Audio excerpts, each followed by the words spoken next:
Hello, अस्सलाम वालेकुम। Basically आज जो है ना, हमने जिस पेपर को डिस्कस करना है वो बेसिकली मई जून 2020 पेपर 6-2 है। पेपर 6-2 जो है ये ऑल्टरनेटिव टू प्रैक्टिकल है, और ये आईजीसीएसई जो है ना, बेसिकली कैम्ब्रिज का जो एक प्रोडक्ट है आईजीसीएसई, ये इसका पेपर है। Paper 6 alternative to practicals. अच्छा, इस पेपर में जो सबसे पहला जो क्वेश्चन है हमारे पास, जो सबसे पहला क्वेश्चन है उसमें एग्जामिनर कह रहा है कि a student investigates the period of a pendulum, figure 1.1 and figure 1.2 shows the apparatus she uses. यानी बेसिकली एक स्टूडेंट है जो कि कह लो कि पीरियड ऑफ अ पेंडुलम को क्या कर रहा है, मेजर कर रहा है, इन्वेस्टिगेट कर रहा है। और फिगर 1.1 और फिगर 1.2 जो है वो शो कर रहा है एपरेटस को जो वो स्टूडेंट यूज कर रही है। अब अगर हम फिगर 1.1 को देखें तो फिगर 1.1 में हमारे पास कह लो कि एक बॉब जो है by the help of a thread clamp से जो है ना कह लो सस्पेंड हुआ है। और बॉब के सेंटर से लेके क्लैम के एंड तक की जो लेंथ है वो स्मॉल डी से शो हो रही है। और हमारे पास फिगर 1.2 जो है वो बेसिकली हमें शो कर रहा है एक कंप्लीट ऑसिलेशन। एक कंप्लीट ऑसिलेशन के लिए जरूरी होता है कि पेंडुलम जो है वो पहले कह लो कि मीन पोजीशन वो पोजीशन होती है जिसमें पेंडुलम रेस्ट कर रहा होता है। तो मीन पोजीशन से पेंडुलम पहले आगे जाएगा, एक्सट्रीम पोजीशन पे फॉरवर्ड जाएगा, और फिर दोबारा बैकवर्ड मीन पोजीशन पे आके वापस बैकवर्ड मूव करेगा। सो this is called one complete oscillation, और ट्रू एंड फ्रो मोशन और वाइब्रेशन। सही है। सो ये पेरियोडिक मोशन भी कहलाता है, यानी pendulum is performing a periodic motion once the pendulum moves from mean position to extreme position, then again from extreme to mean and mean to extreme, then again mean position to extreme position. So this is how pendulum performs oscillations. Now, in part A, explain briefly with the help of a diagram how you would use a meter rule and set square to measure the length d of a pendulum as accurately as possible. देखो, अगर हम basically बात करें कि हमें क्या करना है, हमें पेंडुलम की लेंथ को मेजर करना है एक्यूरेटली। सो इसके लिए जो है ना हमें दो चीजें रिक्वायर हैं। एक तो एग्जामिनर ने हमें मेंशन कर दिया कि हमें मीटर रूल यूज करना है, और सेकंड सेट स्क्वायर यूज करना है। तो हमें क्या करना पड़ेगा, हमें मीटर रूल को जो है वो वर्टिकली प्लेस करना पड़ेगा। And we place the meter rule in a vertical position by using set square, because set square helps us to stand the meter rule, to make the meter rule to stand vertically or perpendicularly. So that's why we are using set square, and we place the meter rule in a vertical position, and we measure the length of the pendulum as shown by the diagram on the right hand side. अगर आप right hand side पर मौजूद diagram को देखें तो देखें हमारे पास set square हमने प्लेस किया है सपोर्ट देने के लिए, और सेट स्क्वायर की हेल्प लेते हुए हमने वर्टिकली जो है वो मीटर रूल को प्लेस कर दिया। Okay, so this is how you have to draw the diagram, because examiner also wants the help, also wants understanding from the help, by the help of a diagram. Okay, so you have to draw a diagram also, and the diagram clearly indicates that we place the meter rule vertically by using set square, and when we place the meter rule perpendicularly or vertically by the means of a set square, we are able to measure the length of pendulum by weaving the meter rule. Now, in part B, the student adjusts the pendulum so that D is equal to 50 centimeter. She displaces the bob slightly and releases it so that it swing. यानी कि student जो है, जैसा कि मैंने आपको बताया, figure 1.2 जो थी वो कंप्लीट ऑसिलेशन जो है वो शो कर रही थी। जैसे यहाँ पर देखें, स्टूडेंट ने क्या किया, पहले वो बॉब को मूव करवा के एक्सट्रीम पोजीशन पे ले गया, एंड देन शी रिलीजेस। तो जो है बेसिकली बॉब जो है वो एक्सट्रीम से वापस मीन पोजीशन पर आया, फिर मीन से एक्सट्रीम पर गया, फिर एक्सट्रीम से वापस मीन पोजीशन पर आया। सो this is how pendulum performs oscillation. और एक कंप्लीट ऑसिलेशन किस वक्त कंप्लीट होगी, जब पेंडुलम मीन पोजीशन से एक्सट्रीम पोजीशन पे जाएगा, और एक्सट्रीम से वापस मीन पे आके दोबारा बैकवर्ड एक्सट्रीम पोजीशन पे जाएगा, and then again comes to mean position. अच्छा, सो बेसिकली स्टूडेंट क्या कर रहा है, स्टूडेंट टाइम t1 रिकॉर्ड कर रहा है फॉर 20 कंप्लीट ऑसिलेशंस। अब आप देखेंगे यहाँ पर एक स्टॉप वॉच गिवन है, और इससे हमें क्या करना है, t1 टाइम को रिकॉर्ड करना है और उसको मेंशन करना है। तो अगर हम देखें तो यहाँ स्टॉप वॉच पे क्लियरली मेंशन है मिनट, सेकंड्स और 100 ऑफ अ सेकंड मेंशन है। तो यहाँ पर 28 सेकंड्स और 12, यानी कह लो कि 28.12 सेकंड्स जो है यहाँ पे टाइम शो हो रहा है। सो हमने क्या किया, हमने टाइम मेंशन कर दिया 28.12 सेकंड्स। नाउ पार्ट 2 में एग्जामिनर कह रहा है कि calculate the period t1 of a pendulum. यानी हमें क्या करना है, हमें t1 पीरियड जो है पेंडुलम का इसको हमें क्या करना है, हमें कैलकुलेट करना है।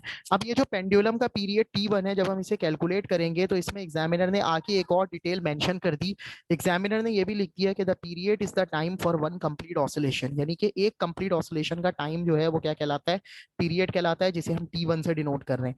अगर आप देखें तो पार्ट बी में हमने जो टाइम निकाला था स्मॉल T1, ये 20 ऑसिलेशंस का टाइम था और 20 कंप्लीट ऑसिलेशन का टाइम था 28.12 सेकंड। अब अगर हमें एक ऑसिलेशन का टाइम निकालना है तो हम क्या करेंगे, 28.12 को 20 से डिवाइड कर देंगे, then we will get the time for one complete oscillation and the time is 1.406 seconds. अब इसी तरह पार्ट सी में कह रहे हैं कि स्टूडेंट जो है उसने पेंडुलम को एडजस्ट किया until the distance d is 100 centimetre, यानी d means the length of the pendulum is 100 centimetre. Now the student again repeats the procedure and record the time T2 for complete oscillation and the period T2. So it is clearly shown on the screen that the time for complete oscillation is denoted by small T2 and the value is 39.80 seconds, and the time for one complete oscillation when the length of the pendulum is 100 centimeter is denoted by capital T and the value is 1.99 second. Now she measures the mass MA of the pendulum bob. The reading on the balance is shown in figure 1.4. आप देख सकते हैं figure 1.4 में एक balance show हो रहा है और उसमें रीडिंग शो हो रही है जो कि 51.65 ग्राम है। तो ये आपसे कह रहा है कि record mass MA of the pendulum bob to the nearest gram. So nearest gram तक अगर हमें मास को रिकॉर्ड करना है तो हमारे पास वैल्यू है 51.65। तो हम क्या करेंगे, इसको राउंड ऑफ करके हमने 52 ग्राम्स कर दिया। Now the student repeats the procedure using a pendulum Bob of mass MB।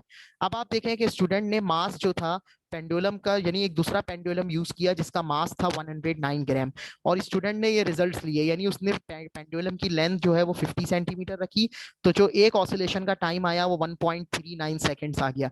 फिर उसने पेंडुलम की लेंथ जो है जिसमें 109 ग्राम का बॉब लगा हुआ था, पेंडुलम की लेंथ जो है वो 100 सेंटीमीटर रखी और उस वक्त जो टाइम आया वो 2.02 सेकंड्स आया। Now, using the results T1, T2, T3, and T4 for the period of each of the pendulum, now you have to tick the responses that matches your result within the limit of experimental accuracy. Now you have to tick the correct option which matches the result within the limit of experimental accuracy. Okay, so there are 5 options. The first is the period T is affected by D only. The second is the period T is affected by both D and M. Third is the period T is affected by M only. And the last is the period T is not affected by D or M. अच्छा, अगर आप तवज्जो दें तो basically देखें जो हमारे pendulum का जो टाइम पीरियड डिपेंड कर रहा है या वेरी कर रहा है, वो वेरी कर रहा है by the length of the pendulum. यानी कि अगर पेंडुलम की लेंथ को हम चेंज कर रहे हैं, देखें ना, पहले मैंने पेंडुलम, अगर ये मैंने 109 ग्राम का जो मास, यानी 109 ग्राम मास वाला जो बॉब यूज किया है, तो उसमें हम देखें मैंने 2 बार जो है वो पेंडुलम की लेंथ को चेंज किया है। एक बार लेंथ को 50 सेंटीमीटर रखा, एक बार लेंथ को 100 सेंटीमीटर रखा। और मैंने क्लियरली इस चीज को ऑब्जर्व किया कि जब मैंने लेंथ को चेंज किया है तो टाइम पीरियड भी चेंज हुआ है, यानी लेंथ बढ़ाई है तो टाइम पीरियड भी बढ़ा है। तो इसका मतलब there is a direct relation between the length of the pendulum and the time period for one complete oscillation. तो इसका मतलब ये हुआ ना कि जो टाइम पीरियड है उस पर सिर्फ और सिर्फ लेंथ ऑफ द पेंडुलम का इफेक्ट आ रहा है। So the period T is affected by D only, so you have to take the first option.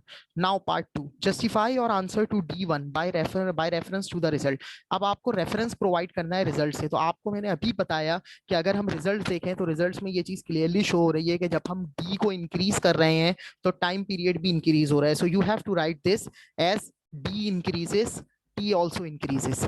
Now part E. The student now investigates the effect of the size of pendulum on the period of the pendulum. The student now investigate the effect of the size of oscillation on the period of pendulum. यानी कि pendulum का जो time period है, यानी कह लो कि student क्या कर रहा है, स्टूडेंट जो साइज ऑफ ऑसिलेशन है, साइज ऑफ ऑसिलेशन का मतलब कि पेंडुलम मूव करते हुए जो एंगल बना रहा है, उस एंगल का यानी साइज ऑफ ऑसिलेशन का जो इफेक्ट है उसको स्टडी कर रहा है on the period of the pendulum. अब ये आपसे कह रहा है पार्ट 1 में कि आपको सजेस्ट करना है कि स्टूडेंट जो है वो किस तरीके से पेंडुलम का जो साइज है, सॉरी, और पेंडुलम जो ऑसिलेशन परफॉर्म कर रहा है उस ऑसिलेशन का साइज मेजर करेगा। सही है, यानी कि पार्ट 1 में एग्जामिनर आपसे कह रहा है कि आपको क्लियरली ये चीज बतानी है कि स्टूडेंट जो है वो पेंडुलम जो ऑसिलेशन परफॉर्म कर रहा है उसका साइज कैसे मेजर करेगा। अब देखिए मैंने अभी आपको बताया ना कि साइज ऑफ एन ऑसिलेशन का का मतलब है कि पेंडुलम मूव करते हुए जो एंगल बना रहा है वो एंगल हमें मेजर करना है। तो स्टूडेंट सिंपली क्या करेगा, एंगल मेजर करने के लिए प्रोट्रैक्टर यूज करेगा, सही है, और मीन और एक्सट्रीम पोजीशन के बीच का एंगल क्या करेगा, मेजर कर लेगा बाय यूजिंग प्रोट्रैक्टर और डी, सही है। अब इसी तरह पार्ट 2 में ये आपसे कह रहा है कि state one variable that you would keep constant during this part of investigation, यानी कि जब आप साइज ऑफ एन ऑसिलेशन को मेजर कर रहे होंगे, जब आप एंगल को मेजर कर रहे होंगे, तो ऐसा कौन सा वेरिएबल है जो आपको कांस्टेंट रखना पड़ेगा। तो आपको सिंपल पेंडुलम की लेंथ जो होगी उसको कांस्टेंट रखना पड़ेगा। when you were supposed to measure the size of an oscillation, so you have to keep the length of the pendulum constant. Now question B, a student determines the resistance of a resistance wire. Student जो है वो basically resistance wire की resistance को determine कर रहा है और figure 2.1 show कर रहा है सर्किट जो स्टूडेंट यूज कर रहा है। अगर आप इस सर्किट को देखें तो इस सर्किट में एक वायर लगा हुआ है, सही है, और there is a sliding contact C. अब आप देखें कि पॉइंट बी से इस स्लाइडिंग कॉन्टेक्ट की जो लेंथ, इस स्लाइडिंग कॉन्टेक्ट का जो पॉइंट है सी, वहां तक लेंथ जो है वो एल से डिनोट हो रही है।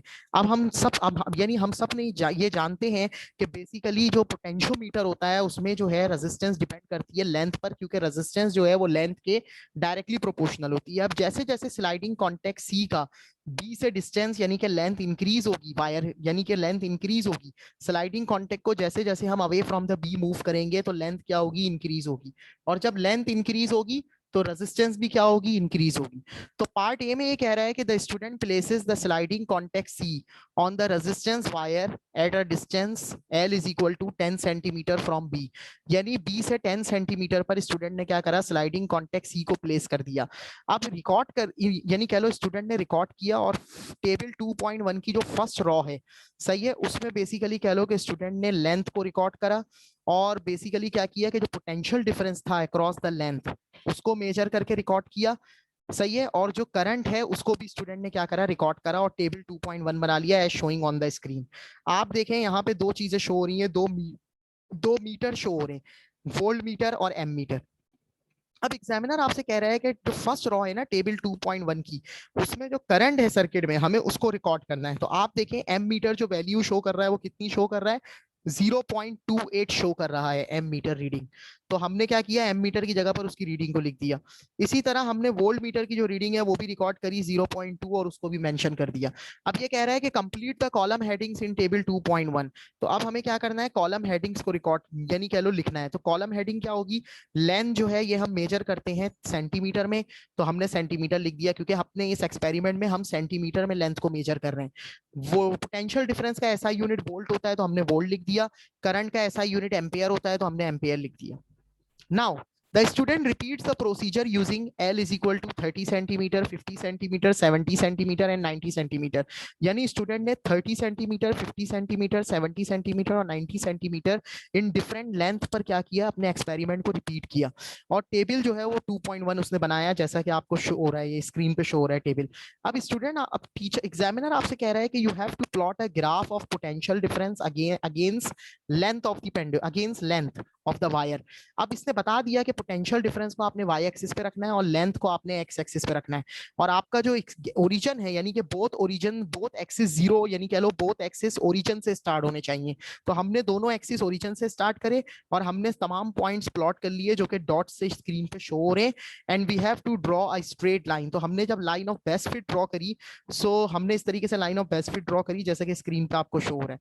अच्छा, अब इस लाइन ऑफ बेस्ट फिट को ड्रॉ करने के बाद जो एग्जामिनर पार्ट सी में हमसे पहला क्वेश्चन पूछ रहा है वो ये है कि एग्जामिनर कह रहा है कि कंक्लूजन लिखना है हमें about the value of current I in the circuit as the position of the sliding contact is change. यानी कि जैसे जैसे हम स्लाइडिंग कॉन्टेक्ट की पोजीशन को चेंज कर रहे हैं यानी लेंथ को बढ़ा रहे हैं तो करंट पे क्या फर्क पड़ रहा है।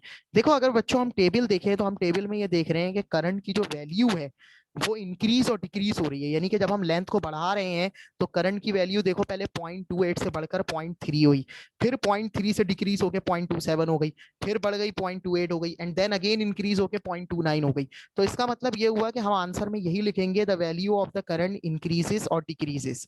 अब ये पार्ट 2 में कह रहा है कि जस्टिफाई करो अपने आंसर को या रिजल्ट को जस्टिफाई करो बाय, यानी कि अपना जो कंक्लूजन आपने दिया है पार्ट 1 में इसको जस्टिफाई करें by referencing to your results. तो अगर हम रिजल्ट्स देखें ना, तो रिजल्ट्स हमें क्या बताते हैं? रिजल्ट्स हमें ये बताते हैं कि भाई जैसे जैसे लेंथ बढ़ रही है कॉन्टेक्ट की, तो यानी कि जैसे जैसे हम लेंथ ऑफ द कॉन्टेक्ट को इंक्रीज कर रहे हैं, तो उसी तरह जो हमारा पोटेंशियल डिफरेंस है वो भी क्या हो रहा है?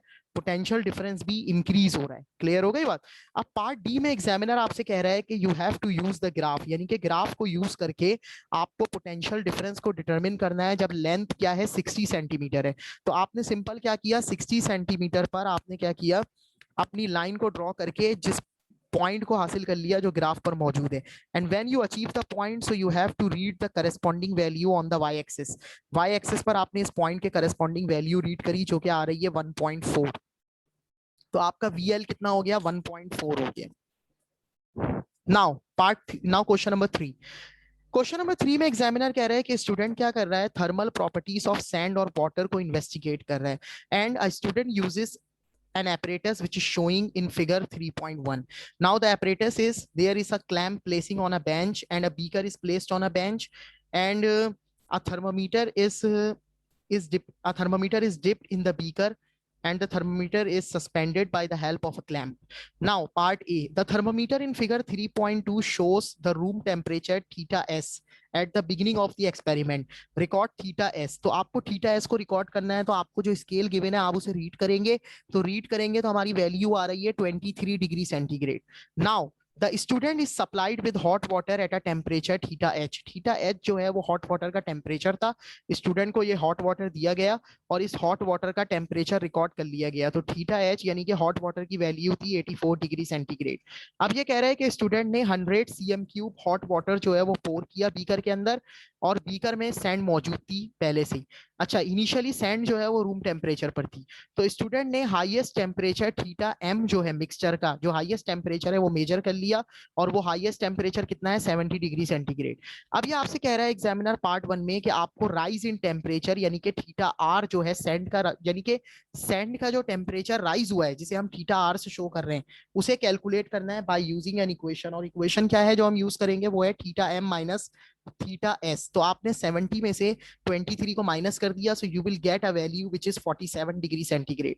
नाउ पार्ट 2 में एग्जामिनर कह रहा है कि explain briefly what the student does after pouring the hot water into the sand.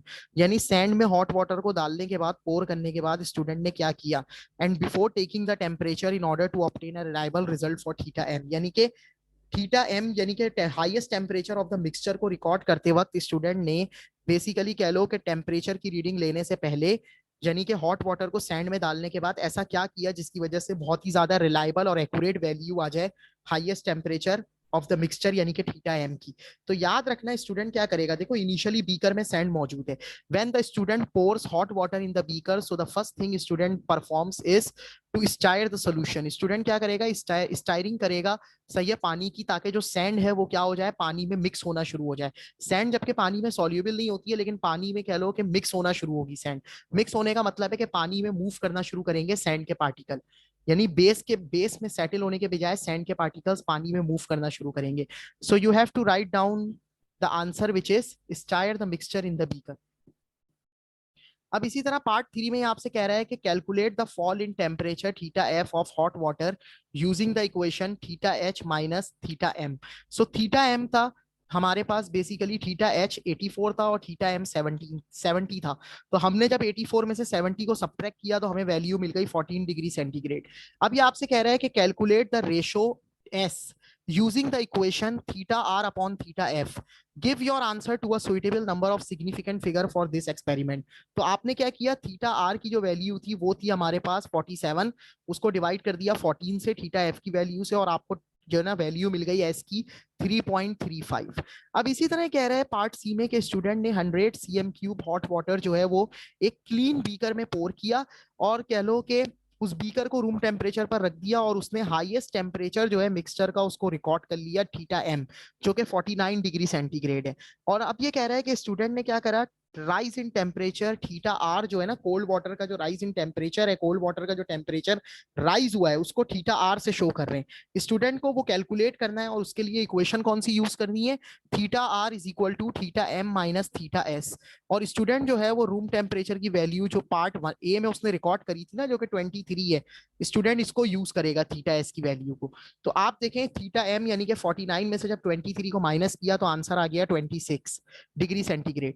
अब ये आपसे कह रहा है कि calculate the fall in temperature theta F of the hot water using the equation theta F is equal to theta H minus theta M. So theta H की value थी 84 और थीटा एम अभी कितना आया है 49। So after subtracting the value which we get is 35 degree centigrade. अब ये आपसे कह रहा है कि calculate the ratio W using the equation theta R upon theta F. So theta R की वैल्यू है 26 और थीटा एफ की वैल्यू है 35। सो जब आपने इसको सब डिवाइड करा so you will get the value which is 0.74। अब ये आपसे कह रहा है पार्ट डी में कि स्टूडेंट ने जब सैंड और वाटर की थर्मल प्रॉपर्टीज को स्टडी किया तो उसने प्रिडिक्ट किया कि जो एस है वो इक्वल होगा 6W के। अब ये कह रहा है कि state whether the result support the prediction, यानी कि आप बताएं कि आपका जो रिजल्ट है क्या वो स्टूडेंट की इस प्रिडिक्शन को सपोर्ट कर रहा है, और जस्टिफाई करना है हमें अपने आंसर को by the reference to the readings. तो आप देखें स्टूडेंट कह रहा है कि एस जो है वो बराबर है 6W के।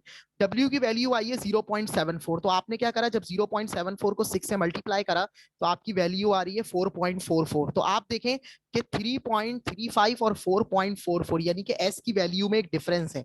तो स्टेटमेंट क्या होगा, know the results does not support the prediction। तो आपने स्टेटमेंट लिख दिया नो।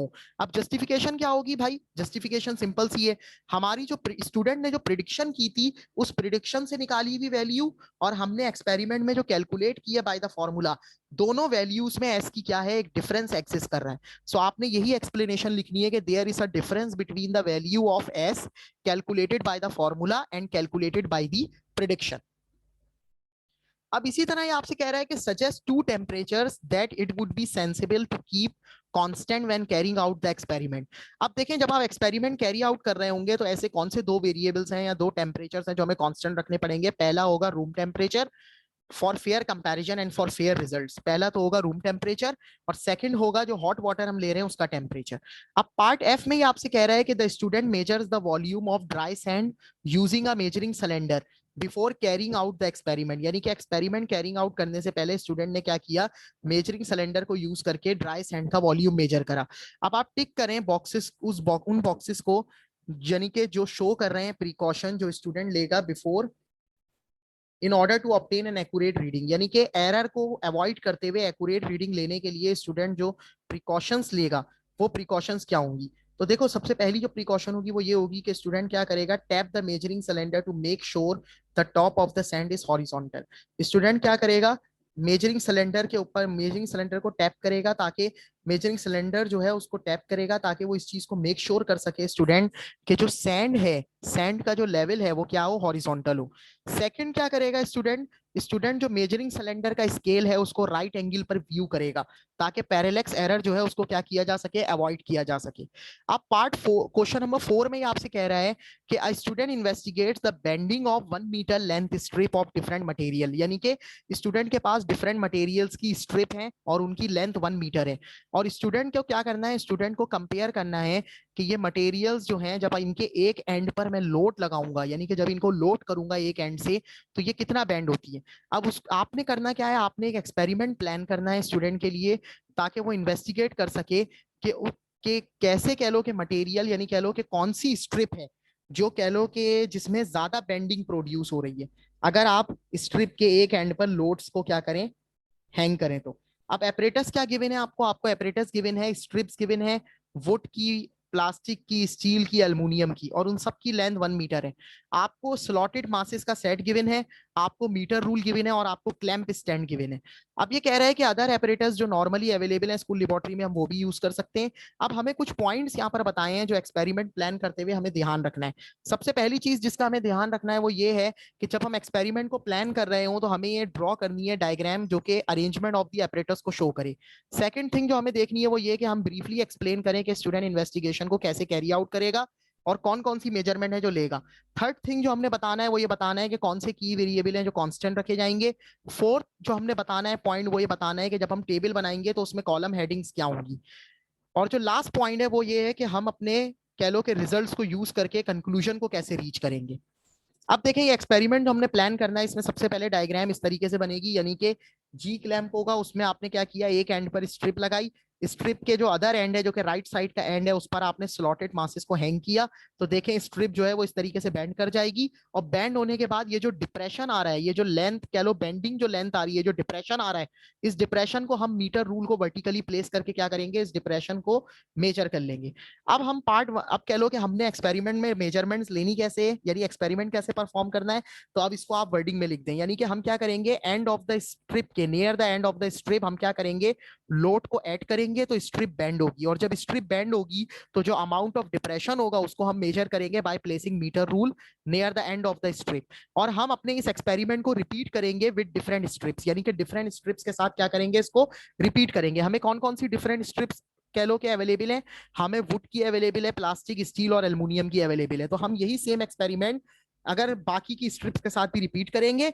और जो की वेरिएबल है जो हमें कांस्टेंट रखने हैं वो ये है कि जो हर जो स्ट्रिप हम यूज कर रहे हैं, so we have to keep the thickness of each strip same, यानी कि हमें हर स्ट्रिप की थिकनेस को सेम रखना है, और हर स्ट्रिप के एंड पर हम जो मास यूज कर रहे हैं वो मास जो है वो भी हमें क्या रखना है, सेम रखना है। अच्छा, टेबल जब हम बनाएंगे तो टेबल में हम क्या करेंगे बच्चों, सबसे पहला कॉलम जो है वो मटेरियल का होगा, क्योंकि हम जो मटेरियल यूज करेंगे यानी जो स्ट्रिप यूज कर रहे हैं उसका मटेरियल मेंशन करना होगा।